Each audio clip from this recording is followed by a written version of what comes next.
Yerkes-Dodson law is just this. It's if you think of like the bell curve, right? And so, in a very simplistic way of thinking about it, when we're really highly aroused, we're not like under aroused, we're not over aroused. We kind of have like this moderate arousal where it's really manageable and we can make good decisions and so forth. That's really the optimum. I often use the example of, say you have like a surgeon who's operating on, well, a surgeon should never operate on their family member, but let's say they know this person. To some degree, they might be able to employ rational thinking, but then it might get really emotional and they might not be able to make a good decision.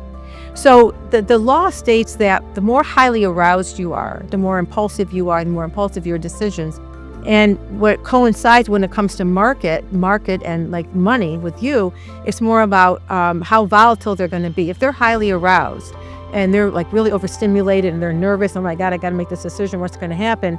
Then they're more apt to make poor financial decisions and, be more volatile with their decisions. And the more volatile the market, the more emotionally aroused they might be. So the goal is to understand that as you start to increase physiologically, and we all know when we do that, we know like, oh, I'm calm, I'm cool, collected like a cucumber, another cliche. And then all of a sudden we're like, oh, I'm starting to feel kind of amped up. 5, 6, 7. We know that physiologically. We are very, very aware of it.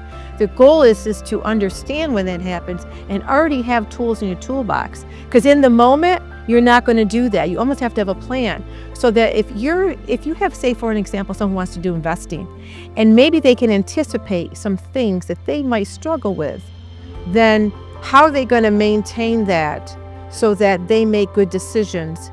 Where like, okay, I'm maybe it's a money thing, or they're trying to get the money, or they have whatever the situation might be. It's like, how do you help them recognize when they're starting to be like a 5, 6, 7, 8?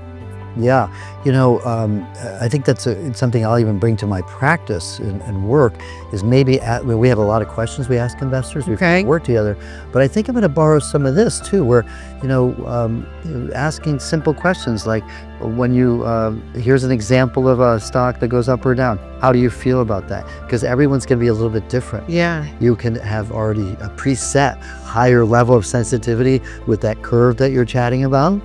Or maybe not, and that'll give us a better idea of who we really need to really focus on more with some of this more emotional training, if you will.